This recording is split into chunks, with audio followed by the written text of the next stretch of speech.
देवघर मंदिर में पहुंचे नासा की टीम चमत्कार देखकर बोले जय बाबा भोलेनाथ। हेलो दोस्तों, नमस्कार। तो स्वागत है हमारे फिर से यूट्यूब चैनल में। तो दोस्तों, जानकारी के लिए आपको बता दें कि देवघर में पहुंचे NASA की टीम।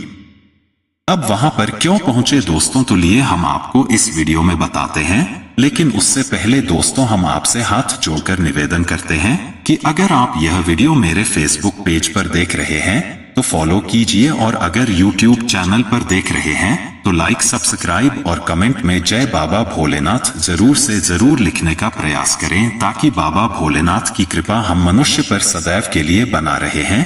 और दोस्तों, जानकारी के लिए आपको बता दें कि बाबा भोलेनाथ के बिना इस दुनिया में, इस संसार में कभी कुछ नहीं हो सकता। एक पत्ता तक तो हल नहीं सकता, तो हम मनुष्य का क्या औकात है कि अपनी मर्जी से कुछ भी कार्य कर सकते हैं। तो इसलिए दोस्तों, आप लोगों से हाथ जोड़कर गुजारिश करते हैं कि अभी सावन की पावन महीना चल रहा है, और इस महीना बाबा भोलेनाथ का बहुत प्रिय महीना होता है। और इसी महीना में बाबा भोलेनाथ अपने कैलाश पर्वत छोड़कर हमारे धरती पर हम मनुष्य के साथ ज्यादा रहना पसंद करते हैं। हम मनुष्य के साथ ही अपना नशा पदार्थ जैसे गांजा, भांग इत्यादि का सेवन करते हैं और मनुष्य के साथ भक्ति में लीन रहते हैं। तो इसलिए दोस्तों, इस सावन के पावन महीना में जरा संभल कर आप लोग रहिएगा। और दोस्तों, इसी महीना में मनुष्य का दुख दूर बाबा भोलेनाथ करते हैं और घर में सुख शांति का माहौल बना रहे, ऐसा आशीर्वाद देते हैं। तो इसलिए दोस्तों, आप लोग अभी तक भी मेरे फेसबुक पेज को फॉलो नहीं किया है, और अगर यूट्यूब चैनल को लाइक, सब्सक्राइब और कमेंट में जय बाबा भोलेनाथ नहीं लिखे हैं तो कृपया जल्द से जल्द लिखे दोस्तों, ताकि मेरा मकसद पूरा हो जाए। क्योंकि दोस्तों, मेरा वीडियो बनाने का सिर्फ यही मकसद है कि हम हिंदू धर्म के बिछड़े हुए लोगों को जागरूक कर सके, एकत्रित कर सके, हम हिंदू धर्म के लोगों में एकता बनाए रखने का ज्ञान दे सके। क्योंकि दोस्तों, हम लोग हिंदुस्तान की धरती पर और हिंदू धर्म में जन्म लेकर सब अपने मतलबी के लिए रहते हैं। हालांकि 4-5 से कुछ लोग जय श्री राम का नारा लगाकर हिंदू धर्म के लोगों को एकत्रित कर रहे हैं। तो ठीक उसी तरह दोस्तों, जय महाकाल या जय बाबा भोलेनाथ के नाम लेकर आप लोग एकत्रित हो जाए। क्योंकि दोस्तों, हम अपने जुबान पर अपने ईश्वर, अपने भगवान का नाम जुबान पर लेने से कतराते हैं, अपने आप को बेइज्जती महसूस करते हैं। पर ऐसा क्यों दोस्तों, जबकि यही बात मुसलमान धर्म के लोगों में किया जाए तो वह लोग का सीधा कहना है कि हमारी सुबह अल्लाह ताला से ही शुरू होता है और हमारी शाम अल्लाह ताला पर ही खत्म होता है। ऐसा एक विधि नहीं है कि हम लोग अपने जुबान पर अल्लाह ताला का नाम ना लेते होंगे। अगर किसी कारण हम जुबान पर अल्लाह ताला का नाम नहीं लेते हैं तो दिन में एक न एक बार हम नमाज पढ़ने के लिए जरूर पढ़ जाते हैं, और इस बीच अपने जुबान पर अल्लाह ताला का नाम ले लेते हैं और अल्लाह ताला हमारी फरियाद कबूल कर लेते हैं। और दोस्तों, इसी कारण से मुसलमान धर्म के लोगों में एकता रहता है। क्योंकि दोस्तों, वह लोग प्रतिदिन मस्जिद में नमाज पढ़ने के लिए जाते हैं। तो जहां हम सभी को दोस्तों एक ही काम रहेगा तो वहां जाहिर सी बात है, दोस्ती, प्यार, भाईचारा बढ़ ही जाता है। तो इस बीच हम बिछड़े हुए लोग रहते हैं जो एक हो जाते हैं। तो ठीक है, वैसे ही दोस्तों, मेरा मानना है कि आप लोग मेरे फेसबुक पेज को फॉलो कीजिए, और अगर यूट्यूब चैनल पर देख रहे हैं तो लाइक, सब्सक्राइब और कमेंट में जय बाबा भोलेनाथ या जय महाकाल जरूर से जरूर लिखने का प्रयास करें, ताकि हम हिंदू धर्म के लोगों में एकता बन जाए और इस सावन की पावन महीना हमारे घर में खुशियों से बारिश हो जाए। तो चले दोस्तों, वीडियो शुरू करते हैं और आपको बताते हैं कि देवघर में क्यों पहुंची NASA की टीम और वहां पर क्या चमत्कार हुआ। तो दोस्तों, जैसे ही नासा की टीम पहुंची तो वहां के पंडा से देवघर का रहस्य के बारे में पूछने लगा। तो वह पंडाल ने बताया कि सदियों से देवघर का बैद्यनाथ धाम 12 ज्योतिर्लिंगों में सबसे खास माना जाता है।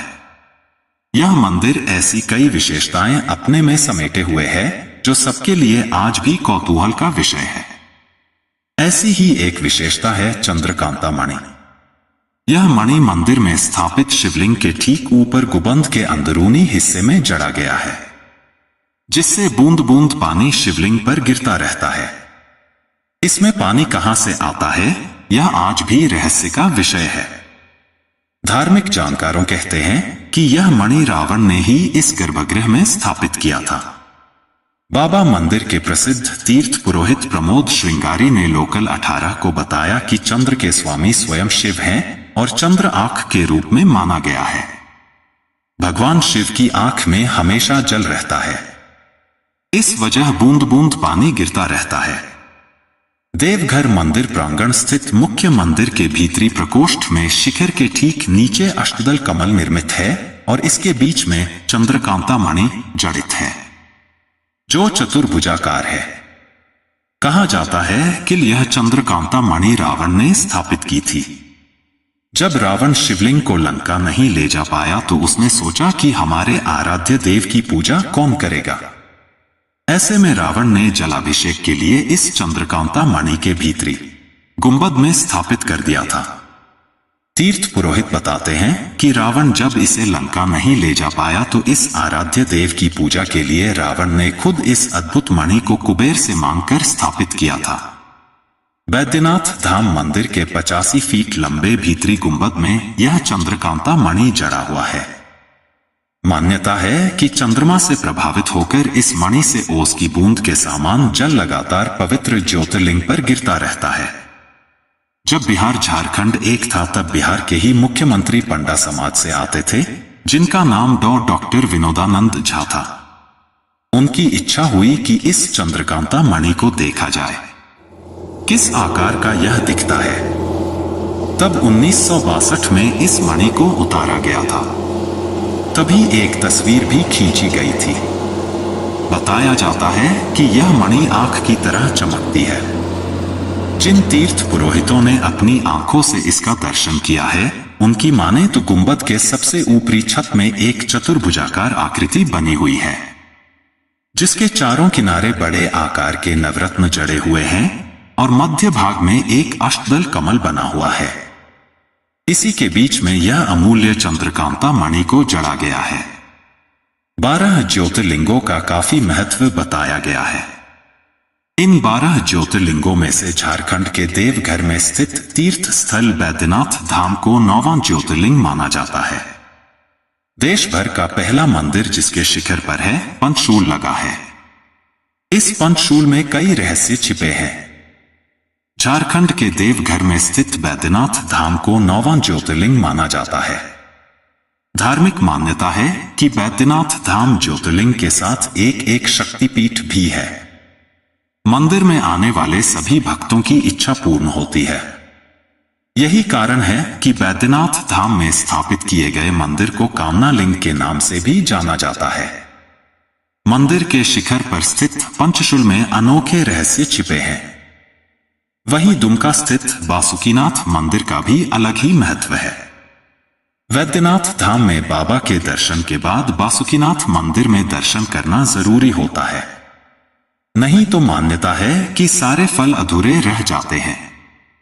शिव मंदिर के शिखर पर एक त्रिशूल लगा होता है, लेकिन देश में सिर्फ वैद्यनाथ धाम मंदिर है जिसके ऊपर त्रिशूल की जगह पंचशूल है। मंदिर परिसर के शिव, पार्वती, लक्ष्मी नारायण और अन्य सभी मंदिरों में पंचशूल लगे हैं। ये महाशिवरात्रि से 2 दिन पहले उतारे जाते हैं और महाशिवरात्रि से 1 दिन पहले विधि विधान के साथ इन सभी पंचशूल की पूजा की जाती है और फिर वापस मंदिर शिखर पर स्थापित कर दिया जाता है। इस दौरान भगवान शिव और माता पार्वती के गठबंधन को भी हटा दिया जाता है। बाबा बैद्यनाथ मंदिर के शिखर पर पंचशूल को लेकर मान्यता है कि त्रेता युग में रावण की लंकापुरी के प्रवेश द्वार पर सुरक्षा कवच के रूप में पंचशूल भी स्थापित किया गया था और सिर्फ रावण ही पंचशूल यानी सुरक्षा कवच को भेदना जानता था। भगवान राम के लिए भी पंचशूल के भेद पाना असंभव था, लेकिन विभीषण ने जब इसका रहस्य उजागर कर दिया तो भगवान श्री राम और उनकी सेना ने लंका में प्रवेश किया। मान्यता है कि पंचशूल के कारण मंदिर पर आज तक कोई प्राकृतिक आपदा नहीं आई है। पौराणिक मान्यता के अनुसार पंचशूल को सुरक्षा कवच माना गया है। इसे लेकर कई मान्यताएं हैं। जैसे ज्यादातर लोगों का मानना है कि यह पंचशूल इंसानों में पाए जाने वाले 5 विकारों काम, क्रोध, मद, लोभ, मोह का नाश करने का प्रतीक है। इंसान 5 तत्वों से मिलकर बना है, इसलिए कई लोग इसे उनका एक प्रतीक भी मानते हैं। मान्यता यह भी कि पंचशूल सुरक्षा कवच की तरह मंदिर की सुरक्षा करता है, इसलिए आज तक मंदिर में किसी तरह की आपदा नहीं आई। मान्यता के अनुसार शिव भक्त रावण भगवान को कैलाश से अपने घर लंका ले जाना चाहता था। उसने कठिन तपस्या की। अंत में अपने सिर काटकर भगवान भोलेनाथ को अर्पित करना शुरू किया। उसके 10 सिर थे। जैसे ही 10वां सिर काटने लगा, भोलेनाथ प्रकट हो गए और लंकापति ने उनसे कैलाश को छोड़ लंका में निवास करने का वरदान मांग लिया।